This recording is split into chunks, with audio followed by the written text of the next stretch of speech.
All rise. Hear ye, hear ye, hear ye.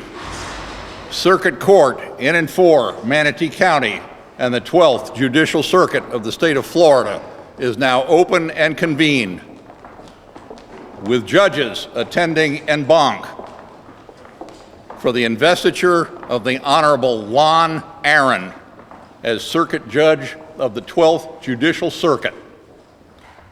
All are invited to draw near and give attention, as court is now in session.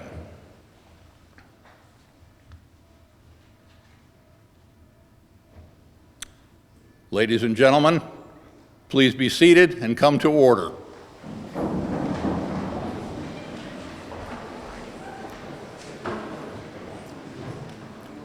Ladies and gentlemen, the Chief Judge of the 12th Judicial Circuit, the Honorable Charles Williams.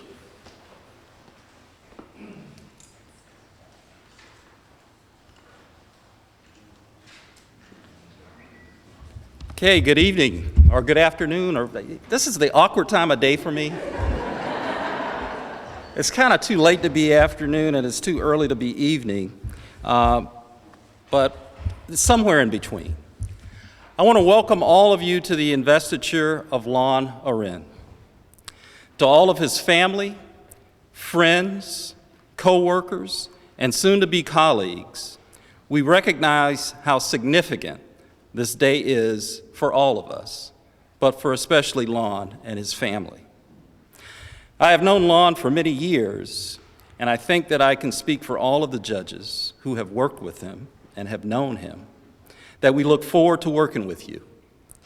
And we look forward with great pride and honor to having you join our judicial family.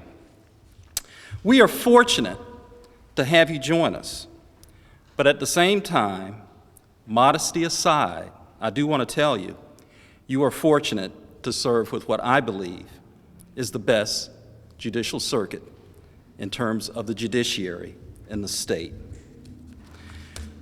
You are taking a seat that Judge Scott Brownell had. You have big shoes to fill, because I did think he wore a size 14. But more than that, symbolically, you are taking the seat of a truly great judge who gave everything to the people who appeared in front of him. I want to just give you a couple of gems of wisdom about being a judge, and then I'm going to set aside and let the program begin. You may think that this robe gives you a lot of power and authority, and I used to think that, but at the end of the day, when you come home and you have to empty the trash, mow the lawn, people are asking you all these funny questions about, don't you know that I have a life too? It sort of comes back into focus. You do have a lot of power and you do have a lot of authority. But the most important thing that I have found is that you need to have a lot of humility in being a judge. It is quite an honor and a privilege to hold this office. All of us that have had the privilege to serve are awed by our power. But at the same time, we are humbled by the lives that we affect, by the people that we see in front of us. And you can never, ever lose sight of the fact that you are a public servant. And as a public servant, you do work for the people in this role. I want to tell you a little bit about some of your colleagues, the ones that are here to my right. I am very, very fortunate to say that throughout my legal career, I have worked with a lot of great people. And I have worked with people that I consider friends, and I have worked with people that I consider family. These judges are my family outside of my home, and they will soon be yours. I tell you that I'm proud of this judiciary because of not only the work that we do in court, but the work that we do out of the court. You will see people that have volunteered in their community, that have been big brothers and big sisters, that have coached football and baseball, that work with the Junior League, that work with charities. And these are the things that I'm very proud of. We have also taken a role statewide. In fact, in terms of judicial education, I don't think there's any group of judges that have worked harder towards judicial education than the group that you see over to my right. And so I'm very proud to work with them, and I'm very proud to have you join us for what's going to be a wonderful, wonderful legal career. So at this time, I'm going to ask Ed Brodsky to come forward and give the invocation.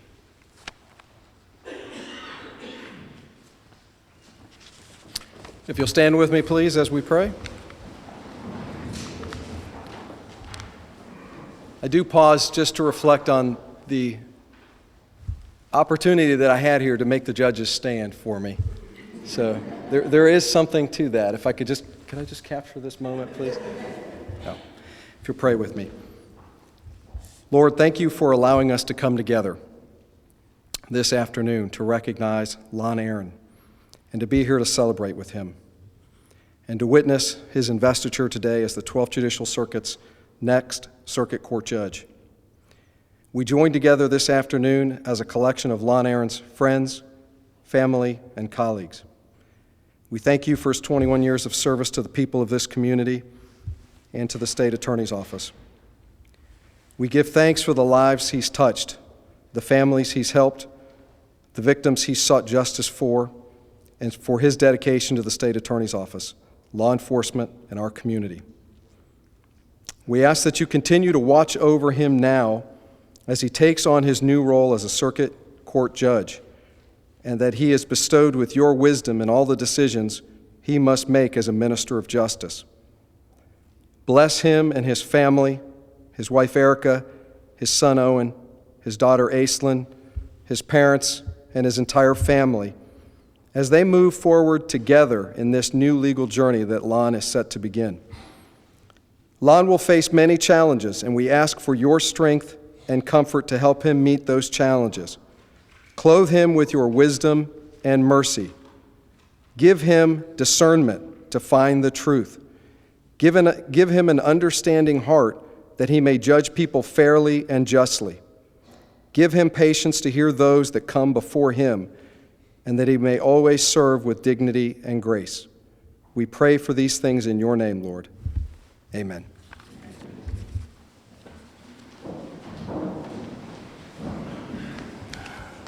You know, when you work with someone and have known someone as long as I've known Mr. Brodsky, I forget the formalities. He is the Honorable Ed Brodsky, our state attorney for the 12th Judicial Circuit. At this time, I'm going to ask Dennis Nollis. Dennis, who was a former, I believe, chief assistant or deputy assistant state attorney in the circuit for many years, to come forward and give some opening remarks.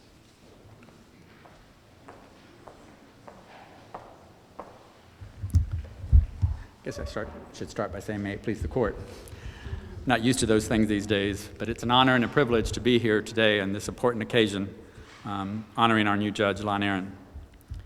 Judge Arend began his journey towards today long before attending law school.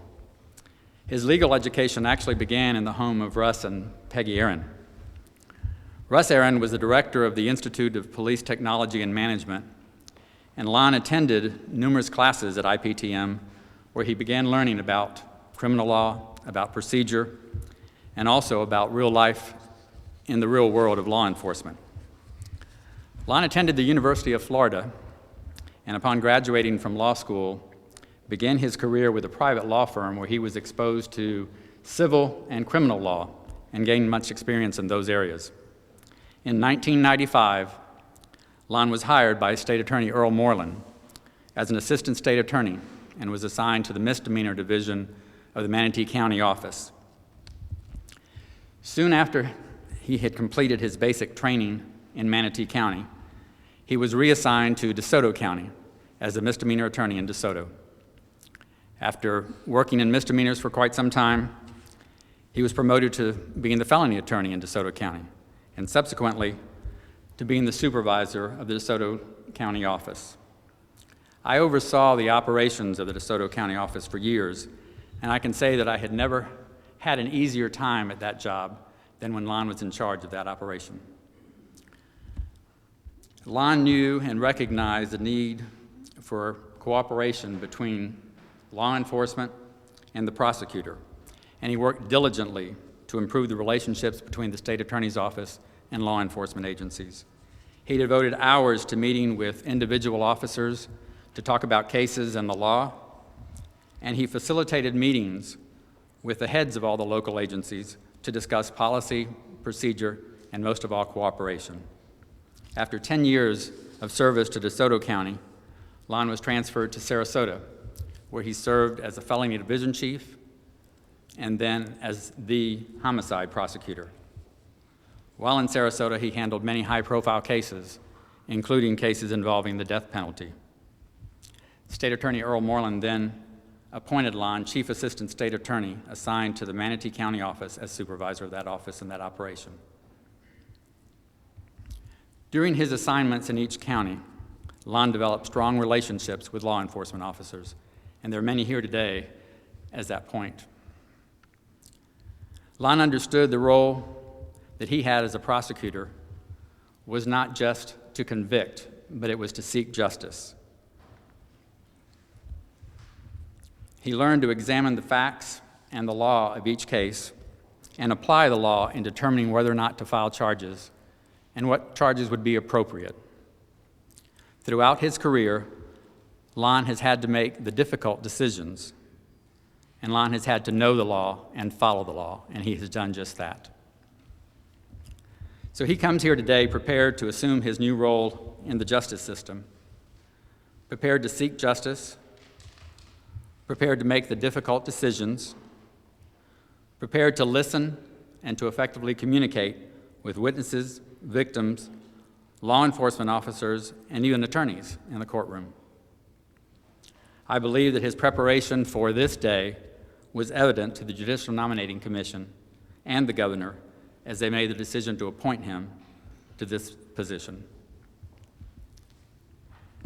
In addition to his growth professionally, he has experienced much growth personally. He and Erica were married during this period of time. They have 2 children. Yes, he is a father of 2 children, Owen and Aislinn. He has become the father involved in activities, and he has actually become the ultimate hockey dad, coaching a team, attending father-son hockey camps, and even playing in an adult hockey league himself. When I was asked to speak today, I was given instructions. 1, be brief. 2, be brief. Judge, I hope I have complied with your orders, but I am hoping that in my brevity today that I have not overlooked or diminished the accomplishments and the character of one who is deserving of this honor today. Judge, many of us here today have shared the journey with you through various points in your life. We're all proud of you. We're all excited for you. We're certain that you will undertake this new challenge with the same professionalism, commitment, dedication, and highest ethical standards that you have shown throughout your years. And while I'm certain that those of us that know you well will be respectful to you in your new position, I hope that you will just remember that we knew you before you put on the black robe. Congratulations. Good luck.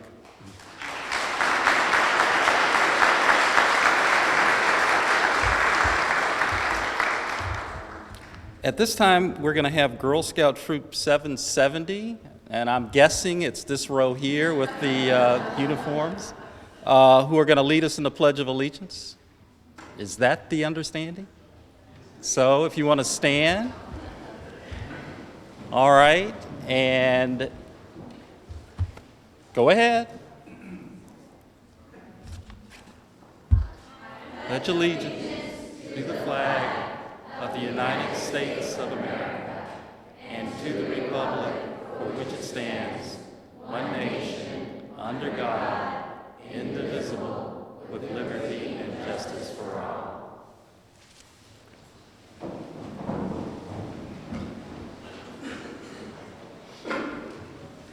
Okay, next comes my favorite part of the investiture ceremony, the giving of the gifts. This will be one of the few opportunities in which you can actually receive things and not have to worry about it from lawyers.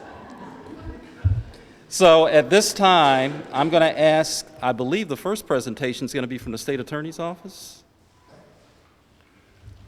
And the Honorable Ed Brodsky will make that presentation. I just have to sneak over here.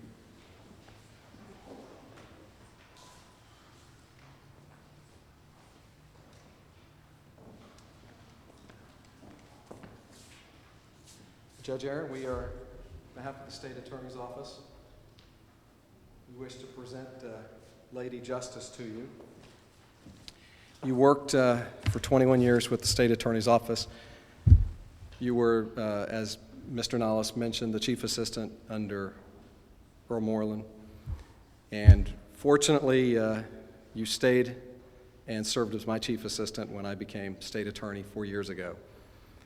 And we developed a strong friendship, partnership, and collaboration. We changed things up a little bit during those 4 years, and you became responsible for all of our attorneys and staff in Manatee County and Sarasota County. But in addition to that, and in addition to the things that Mr. Nollis talked about, this strong collaboration with law enforcement, he made significant inroads in what he did to establish these strong partnerships and relationships that we had with law enforcement. But I can tell you that for those that are here and those that are not here from the community, Lon Arend was responsible for developing relationships in many other areas. He was also responsible for heading up our drug court program here in Manatee County. And when we launched with the Veterans Court program here in Manatee County, he was responsible for that as well. And during those years that program began, in its infancy, it was small, and we began to bolster that program and make it much more productive. And it's made a meaningful impact. And I think that the impact that we've had in this community is in large part to the efforts that you made working so closely to make sure that program was successful. But the other thing that was important to you, we had a strong relationship, and you made sure that we fostered a strong relationship with law enforcement. But you also made sure that we fostered strong, positive relationships with our bench, with our judiciary, that our attorneys were professional, ethical, and were well prepared in the courtroom. Sometimes that's a challenge, and we have to continue to work in that area, but you always strive to do that. And we also made sure, and you were responsible for making sure that our relationships with the defense bar and defense attorneys, and that we were there to hear their needs and to be responsive to their needs so that we were adequately serving their clients as well. So for your 21 years of service, I thank you very much, and I'm grateful for everything that you did for our office. And I know that with law enforcement here, they have tremendous gratitude. So I know I speak on their behalf with the tremendous gratitude that they have for your service and everything that you did for our office and our community. Now, the Lady Justice is inscribed with the following message. It has obviously your name, Judge Lon Arend, and it's a quote from Theodore Roosevelt that says, "Justice consists not in being neutral between right and wrong, but in finding out the right and upholding it wherever found against the wrong." We wish you much luck and success. Thank you.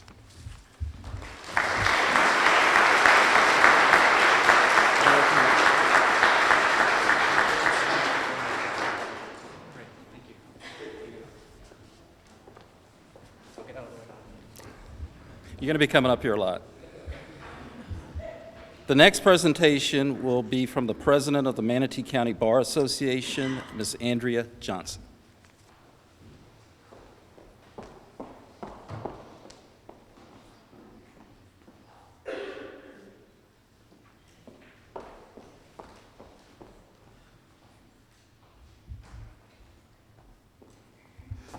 Judge, on behalf of the Manatee County Bar Association, we want to welcome you. We appreciate the hard work that we know that you will do on behalf of the 12th Judicial Circuit, and we are thankful for that.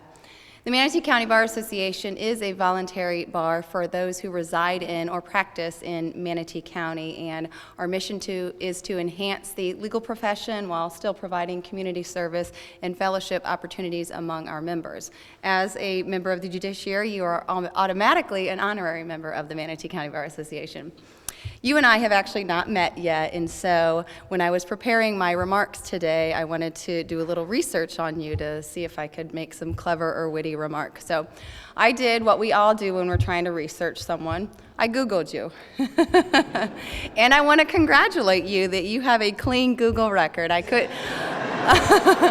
Other than the announcements that Governor Rick Scott had appointed you as the judge, I really couldn't find anything. But on a more serious note, I want to let you know again that the Manatee County Bar Association supports you and look forward to the impact you're going to have on our community.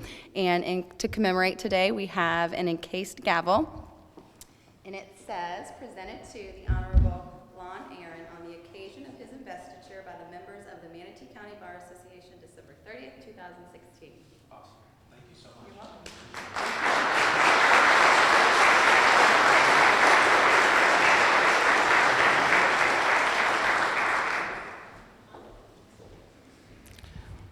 Our next presentation will be from the Manatee County Bar Association's Young Lawyer Division, and to make that presentation, Mr. James Horn. Thank you, and good afternoon, everybody. My name is James Horn, and I'm here on behalf of the Young Lawyers Division of the Manatee County Bar Association. And I have not had the privilege of meeting Judge Arend, but I like you already because I like hockey. We brought you a small gift here from the Young Lawyers Division.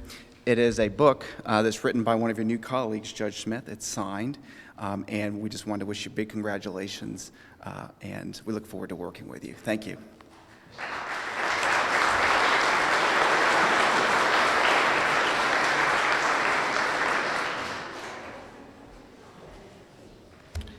To make the next presentation is the President of the Sarasota County Bar Association, Mr. Keith DeBose.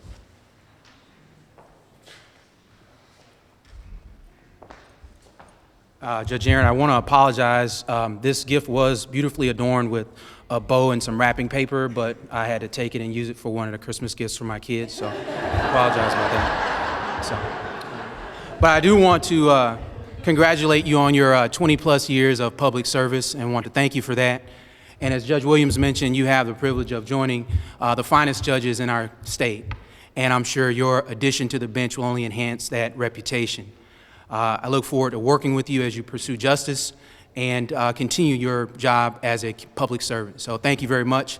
Congratulations. And I didn't want to open it any further, so I don't have an idea of what it inscribed, but if you put it in an order, I'll be happy to have it inscribed. Whatever you say. Greatest gift in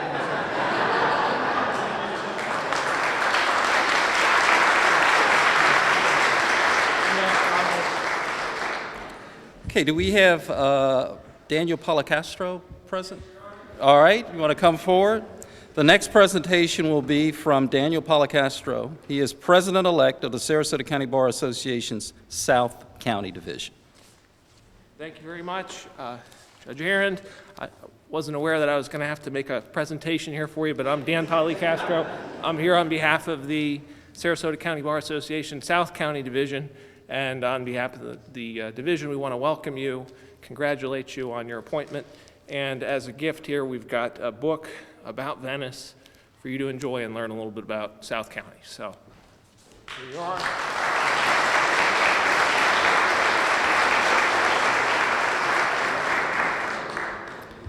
Okay, representing the Florida Association for Women Lawyers, Manatee chapter, will be Andrea Johnson. Judge, I am not Elisa Noren. She is the president of Manatee Fall. I am a member. She unexpectedly could not make it today, and so she asked for me to say a few words, which I know they want to welcome you. They are an organization that promotes women in the legal profession and the judiciary. They wanted to remind you that they are not an association of women lawyers, but for women lawyers, so they welcome male membership. Thank you.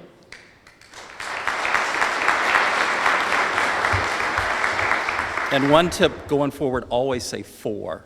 Always say 4 women lawyers, please. Do we have a representative for the Florida Association of Women Lawyers Sarasota chapter? I believe Rebecca Deagle is going to make a presentation on their behalf. There's actually very little that I can add to what was said on behalf of the Manatee Association of Women Lawyers. Although I'm a member of Sarasota Fall, I am actually a representative of this court, and all I can say is welcome and congratulations, and I look forward to appearing in front of you. Thank you.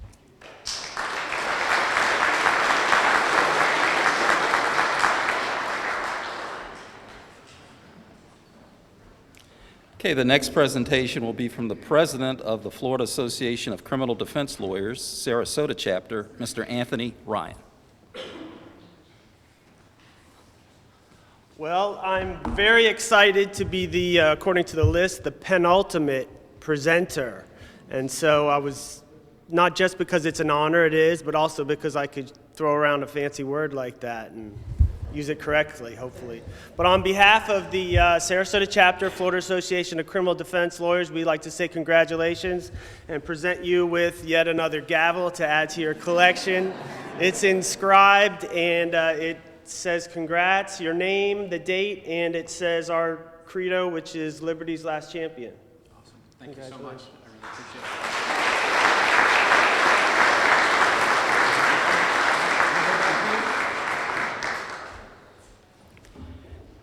Representing the American Board of Trial Advocates, Sarasota Braden chapter, their president, Lori Zimmerman. Good afternoon, Judge.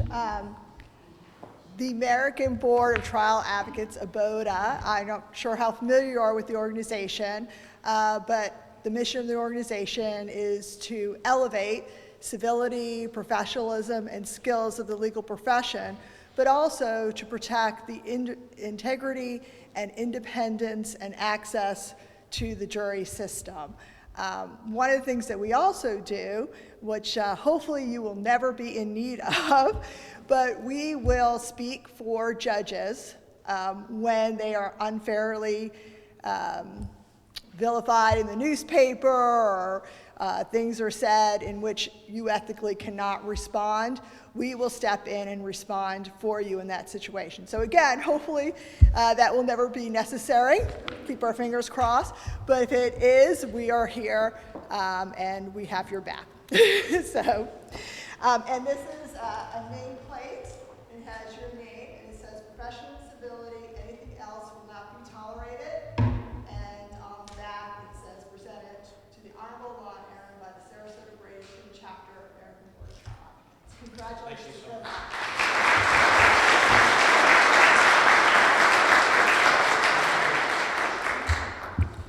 And just so that you know, Lon, we do, the Florida Conference of Circuit Judges actually does have a gift for you. It hasn't gotten here yet, but it will get here.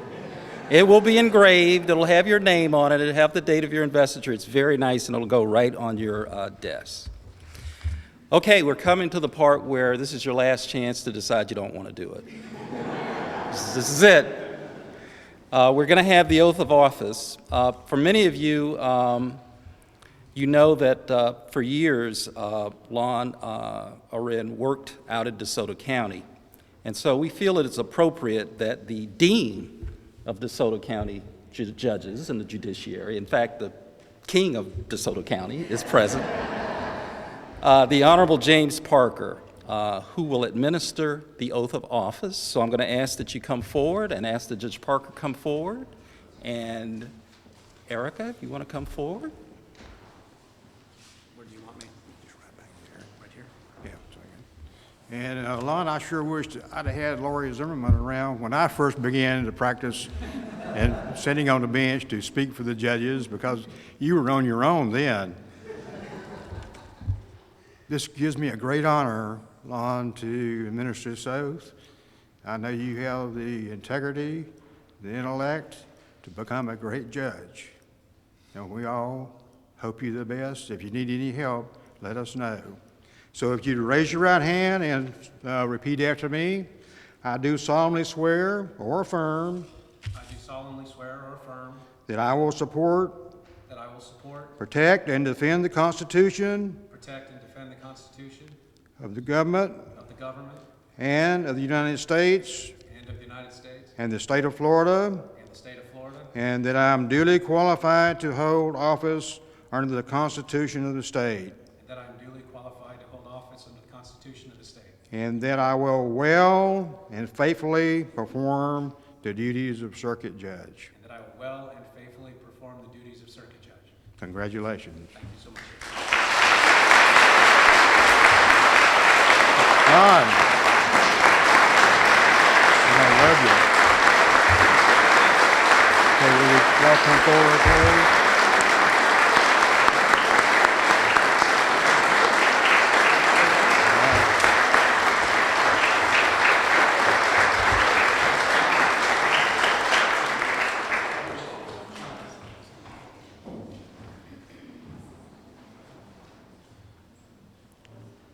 And now we're going to make it really official for him to take office.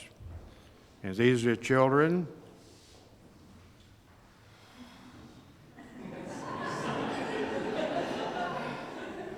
That means this is real. And you have to button it up, Lon.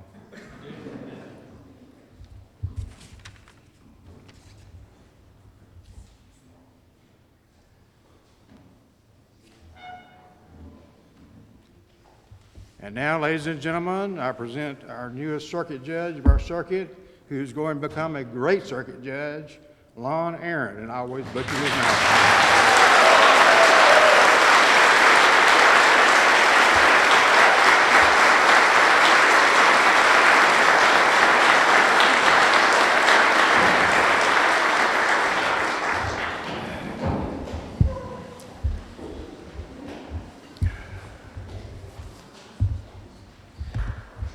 I made some notes in case I'd get nervous. I was right, I did get nervous, and there'd been a few emotional times where I said, wow, this is crazy. But I'll see if I can do this pretty well and not take time. But I would like to first say thank you to Mr. Nallis for coming out of retirement to speak on my behalf. Dennis was, special to me as my supervisor for almost all of my career, and I felt was just the most honorable, honest, decent human being that taught me so much that I was so thrilled with. So I appreciate you being here. Same thing with Mr. Brodsky, the nice statements that you made today. We did have a friendship and truly believed that justice from the state attorney's office wasn't just to convict people, it was to do the right thing and to make sure that the right thing was always done, and he's carrying that on. And again, with Judge Parker for coming out to be with me. He's a special person who really taught me how to try cases, mostly because he wouldn't let me do anything I wanted to do. And just told me, well, if you're that good, just out-argue the other people and don't worry about all the law and evidence and all that. But I found him to be brilliant and kind and a good person, and I appreciate it.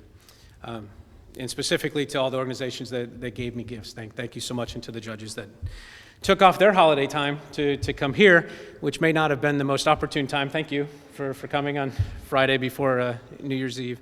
But I really appreciate it because it worked best for me and my family. I would want to say, I am going to say, thank you to you for the people who took the time to come here for me. Not just the judges that we deal with and lawyers, and I see staff people that I've worked with in my office, my friends, my personal friends, my kids' families, friends, my kids' friends, who I'm convinced are only here because their parents forced them to come. At least that's what my son told me before we came. Because, every 11 to 13-year-old says, oh, if I could just go to an investiture, that would be awesome. But someday they'll look back and say, hey, I got to see something that was special. Representatives of law enforcement who I've worked with for many years, I appreciate seeing you here, thank you. My family in particular have come from far and wide. My wife Erica, my son Owen came down from school, but again, he didn't have a choice, I made him come. My daughter Aislinn and her Girl Scout troop, my mother and father who are here, Russ and Peggy, my in-laws, Ann and Bill. That wasn't real. That was just something in my throat. I've got both of my brothers, Randy and Rick, and their wives, Beth and Krissa, my nephew, Ben. They came from all over the state, and we're not big travelers most of the time with stuff, and I really appreciate you guys taking the time to be here on a big day. And again, the Girl Scouts that took out their time on the holiday. I'm really excited today. There's been many a time since the appointment came down that I wondered if this was real and if it was really happening. I guess it did, because even today, when you gave me a chance to walk out, I thought about it. But I'm honored and I'm humbled to get here. I had done state attorney work for so long that I wasn't sure that I'd ever do anything else. But I'm even more excited that I have this large of a captive audience that can't really leave. If normally with the jury it's just 6 or 12, and I can hold them for a while. But thank you for your attention to give me a chance, because I would like to talk to you about some stuff before we go, but I'll try not to go on too long. But I did have some thoughts about the kind of the growth and journey that I had from starting out as a young attorney, knowing nothing, to an experienced attorney, knowing pretty much still nothing. But there are things that I learned along the way that really make me excited and humbled and honored to take this position with the other judges over here. And I'd like to start talking about something that Judge Williams talked about Judge Brownell. The seat that I'm taking did belong to Judge Scott Brownell. And there's a personal connection to me in this, in that about 21 years ago, maybe 20 and a half years ago, I was a young prosecutor. I thought I knew a lot more than I did, but I certainly thought I knew something. And I found myself doing a tour in front of Judge Brownell. And it was the first time in my life in doing the job as a lawyer when I saw the judge up there, and I was blown away. And it was amazing to me. He was so big. He was a big guy. But the bench is so high, and he was towering up above me, and he's got big hands. And I would go to argue, and it was just this aura of wisdom and knowledge and sensibility about him that I was really enamored by that. And I came home that day, and I said, wow, maybe someday I could get to do something like that. I don't know. But it just seemed fair and good and just. But it was early. I was just a baby attorney, so I didn't really know what I was doing or anything. But it certainly made a large impression on me, and it's not something that I'll forget. And I feel honored to be able to take his spot, or to succeed him in his spot, and had a conversation with him some time ago and expressed the same thing that I told you, because like Judge Williams said, it is a big deal, and they are very big shoes to fill.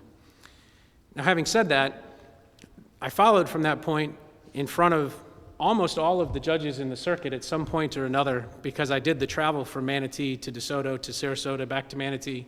And one after another, I was amazed at the presence, at the ability of the people to create a system where I just couldn't believe how smart they were and how fair they were and how soft-spoken and authentic they were, one after another. And to see them here and to think about that I would get a chance to work with them is really exciting.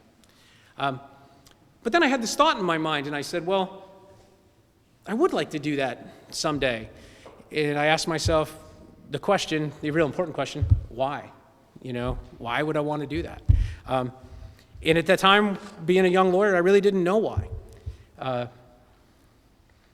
I just knew that it was awe-inspiring, and that it seemed like a place to go. So now's where I share with you some of the experiences that I had over the last 20 years that helped me understand the why and helped make me excited for this day. And there were some experiences and people that affected me along that journey. First of all, the judges, like I referred to, whether it was Judge Parker or Judge Economou, or judges who I worked with professionally and now become judges with Judge Roberts and Judge Henderson, and just everybody. It's an amazing group of people. But I was also touched a lot by career public servants and people that have spent their life really trying to do the right thing and try to help the rest of our community. like Earl Moreland and Ed Brodsky and Dennis Nallis, that are career prosecutors that gave up a lot to do the right thing. Like the members of law enforcement, when they talk about working together, law enforcement puts their life on the line and spends a lot of time to serve the public and make our community a better place. My father was essentially a career public servant. I have a brother who's a career public servant. Many friends of mine are military and active military and have gone around, and I've been touched by them over the years. Not just the state attorneys, but the public defenders, the career public defenders that have devoted their life to do the right thing and protect the rights of defendants have been inspiring to me, that they've made that decision because they think it's that important. I've made friends over the years with a number of people who've moved to the United States from previously communist countries and had wonderful conversations with them about why they wanted to come to America and what makes America great and the feelings that come along with that. And that stuck off to me. It stuck out to me. And even the public servant staff that we have in our government offices, a group of people who are severely underpaid, trying to do a lot of really hard work to get things done, but a lot of them are there because they want to do the right thing, and they feel like that they're doing the right thing on a daily basis. So I saw, hey, public service, this is something that's really worthwhile, and look at how many people go and do it. It's exciting. And then I went out to DeSoto, and the time in DeSoto County is something, those of you that know me, I've told this story so many times that they're probably sick of it, but some of you haven't heard it yet, but I'll do it quick. DeSoto's a small community, and not that Manatee and Sarasota are super large or anything, but in our legal system here, when I started out, I somewhat felt like I was a cog in a machine. I'm doing a job, I'm in a piece, I do my job, I get my job done, and it's over. And spending time in a small community like DeSoto County, I started for the first time to see there's a big picture here and how much the community relies on what the judiciary does, how much the community relies on law enforcement, how much they rely on really everything that happens and their expectations of everything, and that being one cog in the machine isn't exactly everything. It's all the cogs have to work together. And it reminds me of a story. Imagine a guy walking down the street and he sees, this is the olden days, and he sees 3 stone cutters on the side of the road cutting some stone. And he says to the first stone cutter, he says, what are you doing? And the stone cutter says, I'm cutting a 1 foot by 1 foot by 1 foot marble block. Okay. He goes to the second stone cutter and he says, what are you doing? He says, well, I'm just cutting stone to make 10 cents an hour. And then he goes to the third stone cutter and he says, what are you doing? And he says, I'm building a cathedral. And the idea was that the third stone cutter really saw that he wasn't just a cog in the machine, that what he was doing was building something that was even greater. And I felt like when I really started seeing what was going on in the small county, what we do on a daily basis, whether you're the attorney in the courtroom or the law enforcement doing your job or anybody that's happening or the judges that are there, we're all building a cathedral of justice, and something to be very proud of and not to be focused on that little piece. But it did feel to me like my eyes opened. Holy cow. There's more to this than just the basic do your job and worry about your minor phase in the process. I also saw how the people in the small community were extremely affected by everything that happened in the judicial system. For many, many people, you may only go to court one time in your entire life. And the one time you go, you could be a defendant in a criminal case. You could have been sued by somebody in a civil case. Perhaps you sued somebody in a small claims case. Those of us that work in the system all day, every day. And to us, it seems very normal.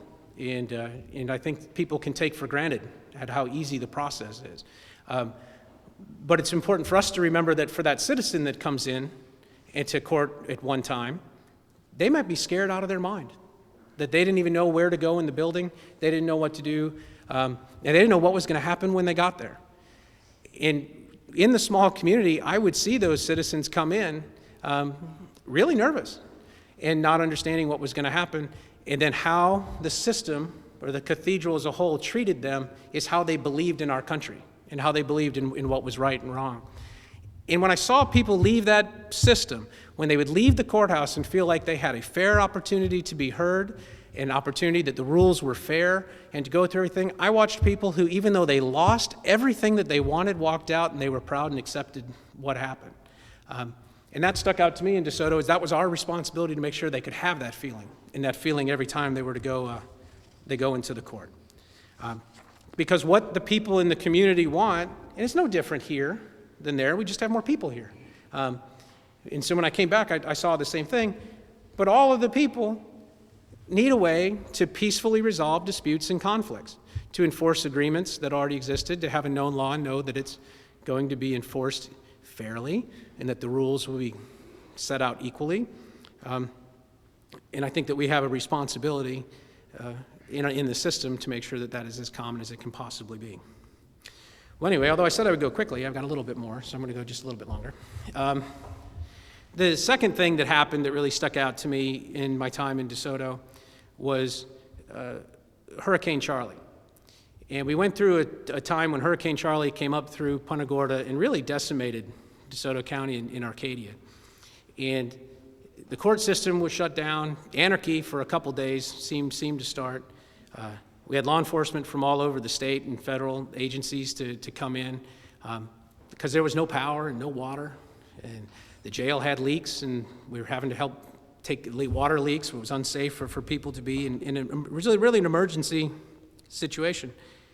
But immediately after the first responders took care of the emergency situation, I saw how important it was for the judicial system as a whole in working with the first responders to restore order to a community that had no order, if that makes sense.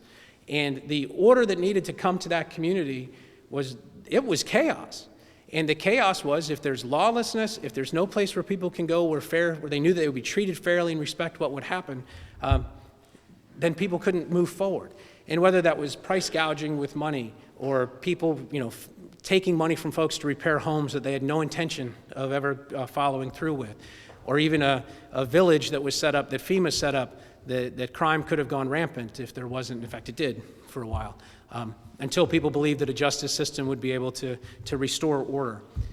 And I was infatuated with that idea of the power of the justice system to take anarchy and chaos and bring it back to civility and professionalism. And it stuck out in my mind as important. Then I go to the third thing that stuck out. I went to Sarasota. Part of this was true in DeSoto as well. And this really has to do with the idea that I believe that every litigant, every person that finds themselves going to a courtroom really does have to believe that the system is right and just, and that they're going to be heard and have an opportunity to be heard. And as I got older, life changes, you have kids, and things start to seem more serious than they were before. But as I was handling more homicide cases and dealing with people who'd been families of people who'd been victimized in the worst possible way, I found myself commonly having conversations with them, basically to stop them from trying to go kill somebody in response to what had happened to their family member. And there was you can understand where someone could have feelings like that. You could understand where someone would want to retaliate and do what they'd want to do. But if our system's going to work, that's not how it works. It's supposed to go through an appropriate court system. But the conversations that I would have with them is I could look them right in the eye and say to them, and I'm looking at Detective Morales because he knows we had this conversation regarding one of our cases. I could look them right in the eye and say, it works. It's right. You can trust us. You can trust us that judge is going to be fair. You can trust us that the rules will be followed. It might not be quick, but we won't take extra time. And you will be proud of the system that our government has given to you in this case. And I realized when I was having those conversations that I believed it. And that's when the change happened to me as I got older. I really believed that we do have the best system, and a system to be proud of, and that you can feel like that's the right thing to do to allow the system to do its work. And again, I was amazed at how people would say, okay. And then they trusted in the system, and we don't have a feeling of anarchy and chaos. And it really makes me excited to be a part of that.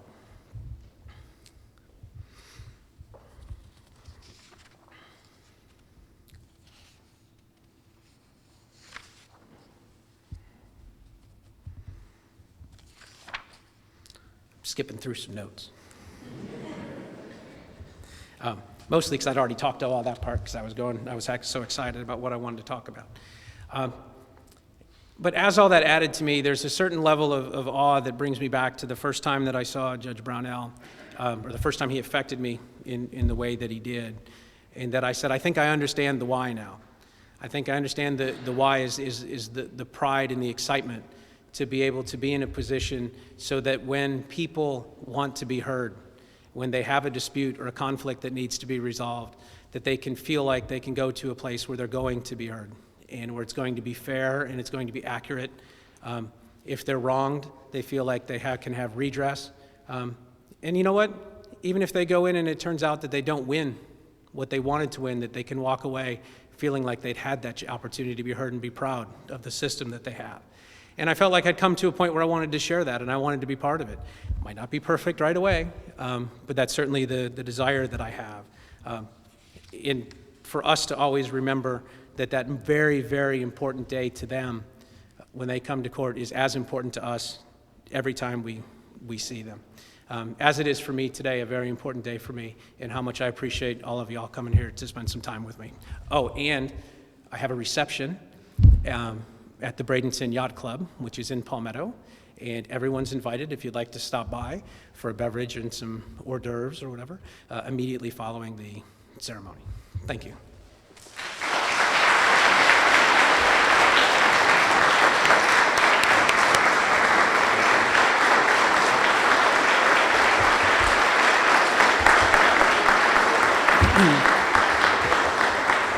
All right, ladies and gentlemen, in a few moments, the judges are going to be exiting. They will be, of course, congratulating our newest member of the bench. You stole my line about the reception. I was going to announce the reception. So I'm going to announce the reception again. It's at the Bradenton Yacht Club. But at this time, again, welcome, congratulations, enjoy the moment. And after the judges have exited, you may come forward, give your congratulations to our newest judge, and we look forward to seeing you at the reception. Thank you for coming.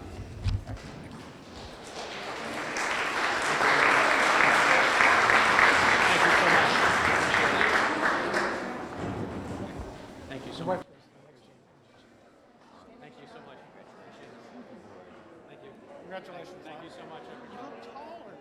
Well, I put lips in my shirt. Hey. I didn't really. I need those. Yo, you need those? That's funny. Awesome. Good job. Thank you. Thank you so much. I know it's holiday time for you guys, but thanks so much for being here, Erica. Thank you so much. Congratulations. Thank you, you too. Thank you. We'll have yours soon. Yeah, good seeing you again. Thank you. It's nerve-wracking. Charlie, how you doing? Welcome. Still shocking. Still shocking. I'm happier for me than I am for you. Oh, good.